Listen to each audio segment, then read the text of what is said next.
July 28th, Daily Devotional, Lift 'em Up by Ellen G. White. Feed the flock of God, taking the oversight thereof. 1 Peter chapter 5, verse 2. The great shepherd has under-shepherds, to whom he delegates the care of his sheep and lambs. The first work that Christ entrusted to Peter, on restoring him to the ministry, was to feed the lambs. This was a work in which Peter had had little experience. It would require great care and tenderness, much patience and perseverance. It called him to minister to the children and youth, and to those young in faith, to teach the ignorant, to open the Scriptures to them, and to educate them for usefulness in Christ's service. Heretofore, Peter had not been fitted to do this, or even to understand its importance.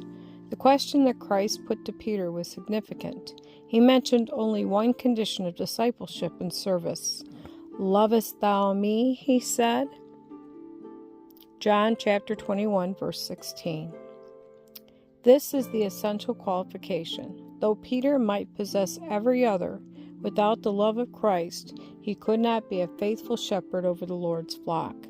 Knowledge, benevolence, eloquence, gratitude, and zeal are all aids in the good work, but without the love of Jesus in the heart, the work of the Christian minister will prove a failure. The lesson which Christ taught him by the Sea of Galilee, Peter carried with him through his life. Writing by the Holy Spirit to the churches, he said, "The elders which are among you I exhort, who am also an elder, and a witness of the sufferings of Christ, and also a partaker of the glory that shall be revealed.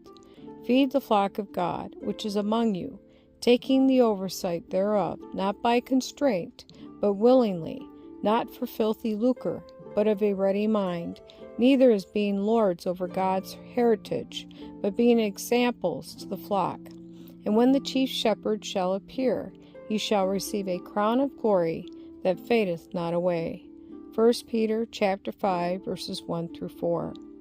The sheep that has strayed from the fold is the most helpless of all creatures. It must be sought for it cannot find its way back. So with the soul that has wandered away from God, he is as helpless as the lost sheep, and unless divine love comes to his rescue, he can never find his way to God. Then with what compassion, what sorrow, what persistence should the under-shepherd seek for the lost souls? This means the bearing of physical discomfort and the sacrifice of ease. It means a tender solicitude for the erring, a divine compassion and forbearance. It means an ear that can listen with sympathy to heartbreaking recitals of wrong, of degradation, of despair and misery. The spirit of the true shepherd is one of self-forgetfulness. He loses sight of self.